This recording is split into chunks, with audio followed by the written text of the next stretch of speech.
Good morning, everyone. It's Wednesday, January 27th. From the San Antonio Express News, my name is Luis Vasquez, and this is your Express Briefing.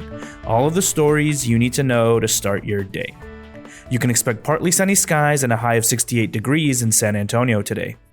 A team of scientists has identified an anti-cancer drug that kills the coronavirus in lab studies and is almost 30 times more potent than remdesivir, one of the few antiviral drugs available to treat the disease. Although COVID-19 vaccines are highly effective at preventing the disease, they remain scarce and can't help patients who are already sick, fueling a need for better antiviral drugs. President Joe Biden on Tuesday announced a wartime effort to boost vaccine deliveries and vaccinate 300 million Americans by the end of summer or early fall. And now let's move on to our top stories for the day.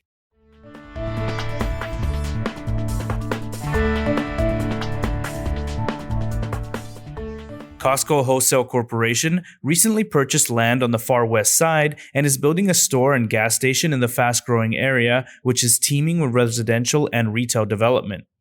The company acquired 16.44 acres between a Walmart supercenter at the corner of Loop 1604 and Potranco Road and the shops at Dove Creek stores, according to Bexar County deed records. Filings with the Texas Department of Licensing and Regulation describe a 160,620 square foot mercantile building with an open canopy and gas station to be built at 191 West 1604 South. You can find out when construction is expected to be done in Madison Eisler's latest article. USAA has slashed the bonus it awards to employees to 10.1% for 2020, the lowest amount since 2007 when the annual perk was first publicized. It represents the biggest year-over-year drop and the sixth straight year the bonus has declined. The annual incentive is calculated as a percentage of employees' salary. The percentage is based on metrics related to members, employees, and financial performance, according to USA spokesman Matt Hardwig. USAA sets a very high goal for itself, and in some areas we didn't achieve our goals, Hardwig said, without offering specifics. Patrick Danner offers a recap of 2020 for the city's second largest private sector employee and a broader look at the company's benefits. What's with the name of our newest essay in column, Accelerator? Beyond the obvious reference to startup accelerators, programs that fuel entrepreneurs and their young companies with funding and other resources, this title is also a nod to our community. In some ways, San Antonio itself is a large accelerator with business-friendly policies and incentives, a convergence of industries, unique collaborations, and a tough but collegial competitive environment. We have what you can expect from our new weekly riff on San Antonio's vibrant tech startup scene from Brandon Lingle in partnership with Report for America. Columnist Gilbert Garcia writes, quote, "Even though Joe Biden's Democratic Party holds a majority in both houses of Congress, without a change in the filibuster rule, he'll be reduced to a signer of executive orders and the face of U.S. foreign policy. For many Republicans, that sounds like a good thing, but the filibuster is an arbitrary weapon that has been wielded by and against both major parties. Its loyalty extends only to the cause of gridlock. Keep in mind that Donald Trump, the Republican who moved out of the White House a week ago, advocated during his presidency for the elimination of the filibuster." You can find the rest of Gilbert Garcia's column over at expressnews.com.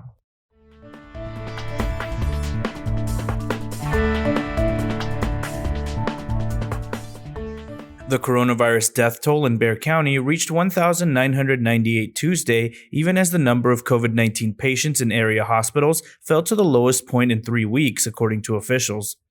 For more graphs and charts showing the spread of the virus in San Antonio, head over to expressnews.com. Next up are your need-to-know headlines. You can find all of these headlines and more inside of your Express News subscription.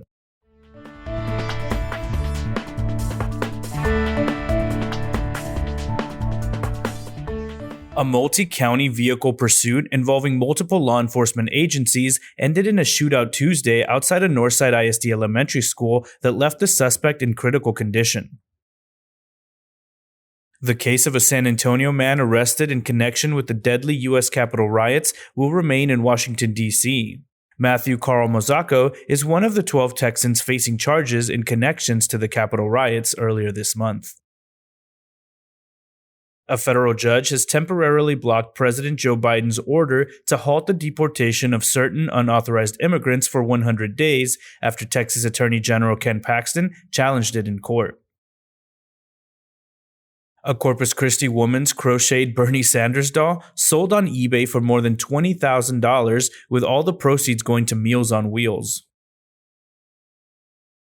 The owners of the 281 Country Club, a recreational complex off US 281 West, are closing the range to visitors while they raise additional backstops and await National Rifle Association accreditation.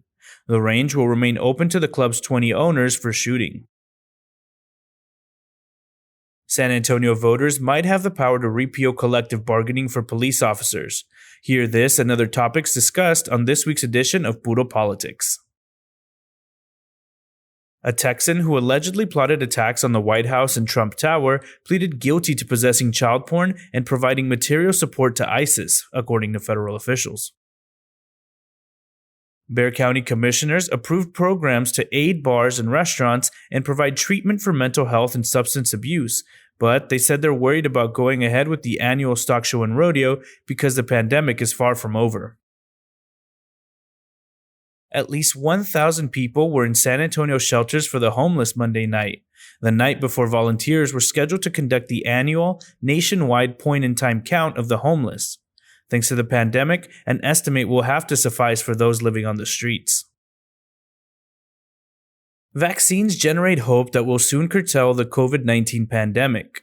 But resolving our economic and health crisis will require continued personal discipline and collective economic sacrifice, writes business columnist Chris Tomlinson. You can check out his full column over at expressnews.com. More than 300 organizations have asked President Joe Biden to restore access and benefits to the Affordable Care Act for immigrants who are frontline workers during the COVID-19 pandemic. San Antonio cloud computing company Rackspace Technology is taking advantage of low interest rates and refinancing nearly $2.9 billion in debt with a new loan structure. The Express News editorial board writes, quote, "Those with mental health issues, especially the ones accused of nonviolent offenses, would be better served in a setting that helps treat mental health." You can read the latest editorial over on our website. Sports columnist Mike Finger writes, "When word came down that the Spurs game in New Orleans Monday night had been postponed due to contact tracing on both teams, the surprise wasn't that the coronavirus pandemic had caught up to the 24th NBA team. The real shock is it had taken that long."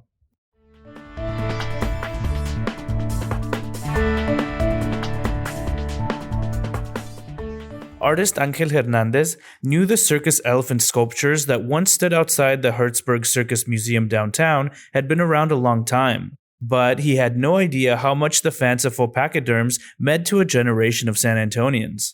He learned when the Whitty Museum hired him to paint the restored cast-stone critters. He worked on them outdoors, and the museum visitors often came to chat. The brightly painted elephants, reunited after 2 decades, now stand in front of the Whitty's B. Naylor Morton Research and Collection Center, near the Acrocanthosaurus sculpture. Deborah Martin has more on how they got there over at expressnews.com.